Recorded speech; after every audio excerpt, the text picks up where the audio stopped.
Hello! கொஞ்ச நாளைக்கு முன்னாடி நம்ம சேனல்ல தேன் நெல்லிக்காய் எப்படி செய்றதுன்னு ஒரு வீடியோ போட்டிருந்திருப்பேன். அந்த தேன் நெல்லிக்காய் இப்போ தான் ரெடி ஆயிருக்கு. அப்போ போட்டது. எப்படி இருக்குன்னு ஃபஸ்ட்டு பார்த்துடலாம். நான் இதை ஃபஸ்ட்டு நெல்லிக்காயை நல்லா வேக வச்சுட்டு, அதுக்கப்புறமா அதை ஆற வச்சு நல்லா ட்ரை ஆனதுக்கப்புறமா தேனில் ஊற போட்டிருந்தேன். ஊற போட்டு நைட்டு வைக்கும்போது ஒரு காட்டன் கிளாத் இந்த மாதிரி கட்டிட்டு, ஒரு பாத்திரத்தில் தண்ணி போட்டு எறும்பு வராமல் இருக்கிறதுக்காக வச்சுருந்தேன். நெக்ஸ்ட் டே நல்லா தண்ணி ஆயிடுச்சு அந்த தேன். முன்னாடி காமிச்ச மாதிரி தான் இருந்துச்சு. அதுக்கு அடுத்தது வந்துட்டு கொஞ்சமாக ஃபர்மெண்ட் ஆன மாதிரி நொதச்சு இருந்துச்சு.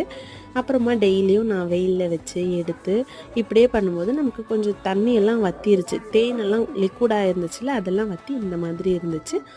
நான் போட்ட டைமில் கொஞ்சம் வெயில் கம்மி அப்படிங்கிறதுனால நான் கிட்டத்தட்ட 1 மந்த்து பக்கம் இதே மாதிரி வெயில் கொஞ்சம் நேரம் வச்சு எடுத்தேன். அதுக்கப்புறமா இப்போ நல்லாவே ட்ரை ஆகி தேன் நெல்லிக்காய் நல்லா ஊறிடுச்சு.